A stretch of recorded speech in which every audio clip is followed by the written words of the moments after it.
Ayan, walang tao. Papa, di ba bawal po tayo dito? Eh anak, wala naman ako ibang papakain sa'yo eh. Tsaka wala naman mga customer, di ba lumabas na? Eh no, may natirang pagkain. Sige na anak, kaysa naman magutom ka. Bisan mo, baka mahuli tayo eh. Ano gusto mo? Pahingin ako Hoy! Sir! Ang ginagawa niyo dyan? Sir, sayang po eh. Hindi kayo pwede dito! Sir, wala naman pong customer eh. Sasagot ka pa, ha? Sir, teka lang. Sir, yung... Dun! Labas! Sir! Teka lang, sir! Ah! No! Sir! Sir, tama na, sir! Kumawa ka pa! Sir, eh! Labas! Sir, tama na po!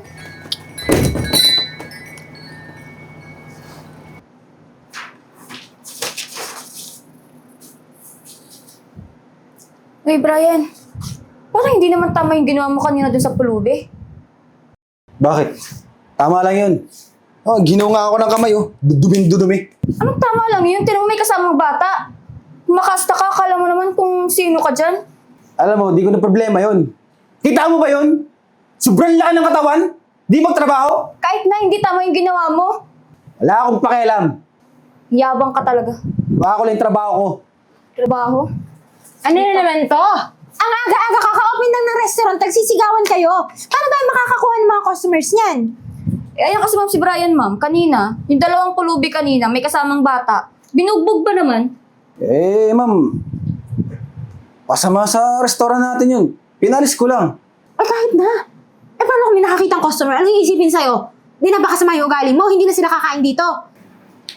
Eh, baka mamaya, ma'am. Magnakaw pa yung dalawang yun. Mag-ama na yan, eh. Eh, anong silbi ng CCTV dito? Hindi mo naman kailangan mambugbog. Eh, ma'am. Mabuti na yung pinalis ko na agad bago pa may mangyari. Sa susunod, ayoko na maulit to, ha? I-check ko yung CCTV. Huwag na kayo magsigawan mamaya pag may dumating na customer, nakakahiya kayo. Opo, ma'am.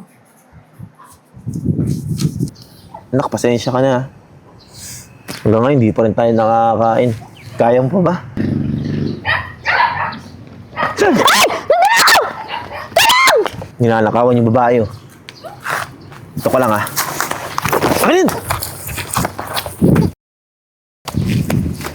Anak, pasensya ka na, miss. Salamat, ha? Teka lang. Di ba ikaw yung sa restaurant? Ma'am. Huwag niyo po kami papakulong, ha. Nagawa ko lang naman po yun dahil yung anak ko po, gutom na eh. Hindi ko naman po talaga gustong gawin yun, eh. Ganun ba? Nakikita ko nga. Pero, buti tinulungan mo ako. Thank you, ha? Eh, ma'am, di naman po talaga ako masamang tao, eh. Siyempre, nagugutom yung anak ko, eh. Wala naman ako ibang magawang paraan kung paano kumita ng pera. Kaya naisipan ko na lang, kunin lang yung natitirang pagkain doon. Di ko naman talaga intensyong... It's okay. Hindi mo na kailangan magpaliwanag. Tsaka, teka lang, uulan na. Dito lang ba kayo natutulog?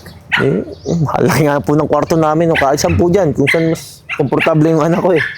Paano magiging komportable yung anak mo dyan? Alam mo, ganito na lang. Para makabawi ako sa'yo, sumama kayo sa akin. Ma'am, tutulungan po kami. Tara. Ay, tara.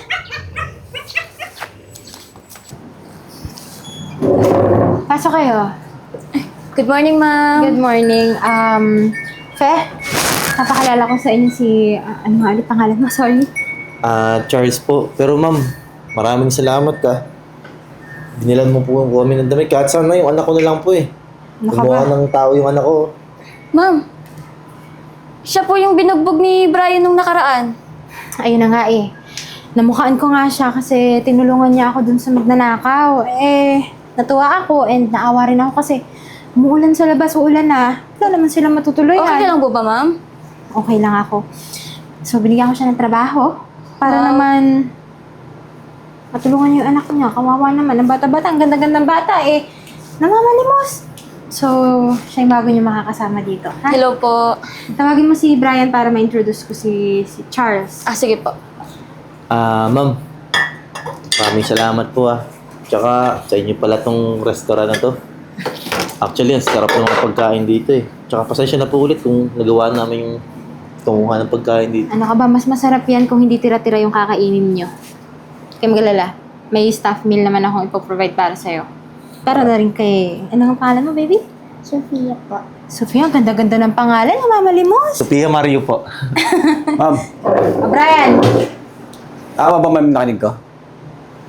Pulubi, nakakatrabaho namin. oo. Ano masama doon? Alam mo, Brian, hindi porket pulube, masamang tao na. Mas masama pa nga yung mga taong nabiyayaan ng trabaho at magandang buhay. Tinulungan ako. Ninakawan ako, tinulungan ako. Kaya pwede ba, huwag mong questionin yung desisyon ko. I-train mo si Charles na magtrabaho dito. Ma'am, sipin na lang. Baka madaluhan sa akin yan. Baka gusto mo akong bumugbog sa'yo.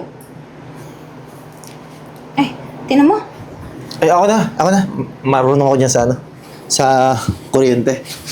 Tinan mo. Dami ka palang skills eh. Oo po ma'am, medyo pag nakakarakit, grounded po kasi ito eh. Sige po, ayusin ko po ito mamaya. Palagad ah. Ah, sige. May sinasabi ka ba? Wala naman din. Umalik ka sa trabaho mo.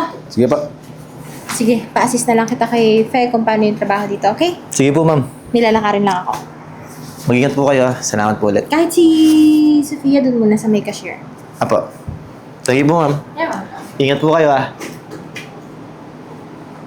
Narinig mo yan anak? Meron tayong pagkain. Okay lang, hindi tayo magkapera. Basta may makain ka. Okay na ako doon. Tayo sa cashier. Magdandahan, grounded yan.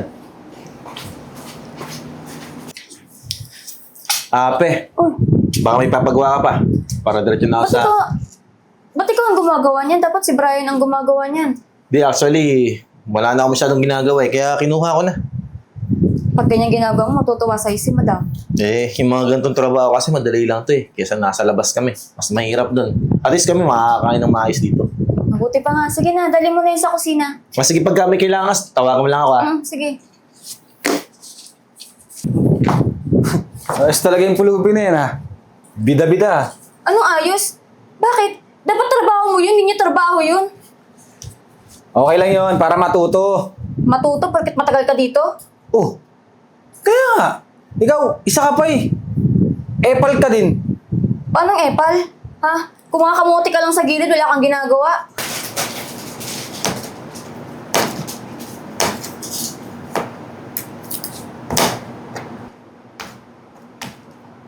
Waiter! Oh, kasi mo yung ano doon. Yung customer doon. Total, ikaw, isa ka pang epal. Ikaw, doon ka na para may magawa ka. Di yung patayo-tayo ka dyan. Oh, ikaw gumawa nito. Men dyan, sakusuhin mo yung customer. Waiter! Yes po, ma'am. Huwag mo nga akong minamam! Ganito ba yung serbisyong pinagmamalaki nyo? Sorry po, ma'am.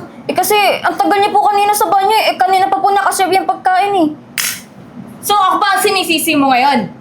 Sige na, bilisan mo at palitan mo yan, ha? Hoy! Anong papalitan?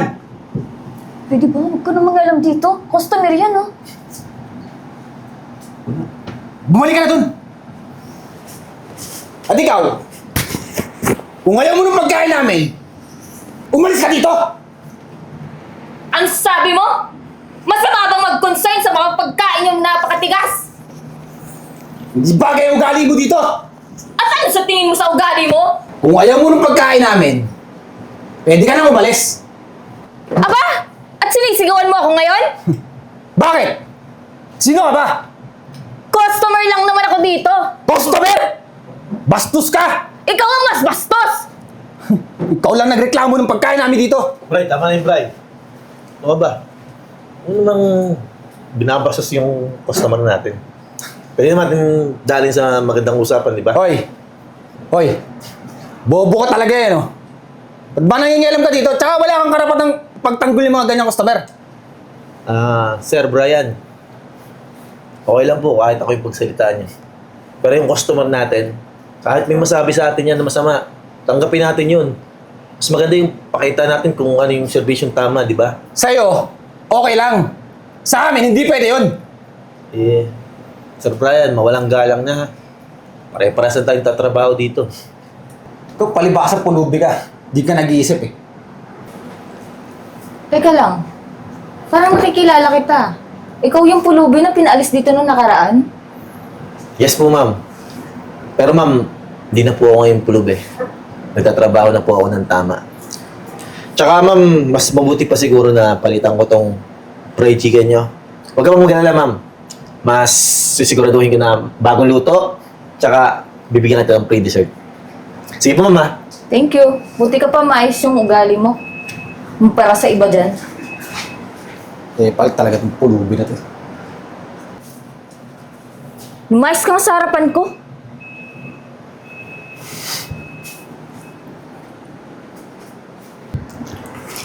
Nakareceive ako ng tawag galing sa regular customer.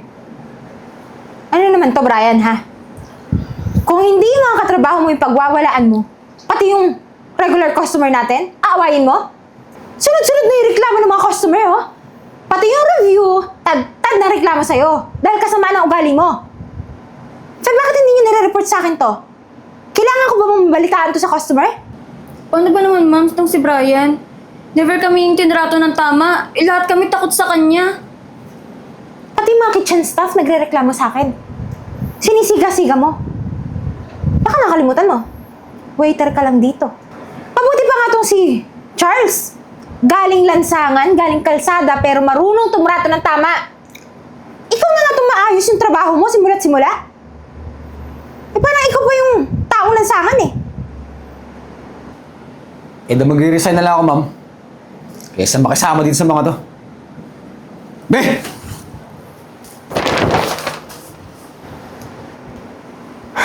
Charles, thank you kasi kahit baguhan ka eh, alam mo kung paano i-handle yung sitwasyon. Eh, ma'am. Mas pipiliin ko kasi magkatrabaho ng tama eh. Kesa sa lansangan lang po kami. Naawa kasi ako sa ano ko eh. Ano ka ba? Dahil sa mabuting ginawa mo, dahil nag-resign na si Brian, ipopromote kita bilang head waiter ng restaurant ko. Talaga po, ma'am? Oo naman, deserve mo yan at nakakatuwa dahil kahit yung customer sinabi sa akin na tuwan-tuwa siya sa'yo. Ma'am, maraming salamat po ah. Maraming salamat kasi maganda yung review ng restaurant ko dahil sa'yo. Sige na. Fe, kayo nang bahala dito mamaya. May darating akong bisita, okay? Sige po, ma'am. Pe, maraming salamat sa iyo ah. Buti lang, tinuruan mo ko ng tama. Kundi, di sana baka wala na rin naman akong trabaho. Deserve mo naman yun, saka tama lang yun na pinremote ka ni ma'am. Maraming salamat, Pe ah. Congrats, Saka ah. pala, pumunta ako muna yung anak ko ah. Balita ko sa inyo, sigurado matutuwa yun. Ay, wait lang. Sana wag ka magbago ha. Huwag mong gagayahin yung si Brian. Naku, yung gantong pagkakataon, hindi ko napapalampasin to. Kasi mahirap ang buhay sa lansangan. Sige na, tangali anak ko.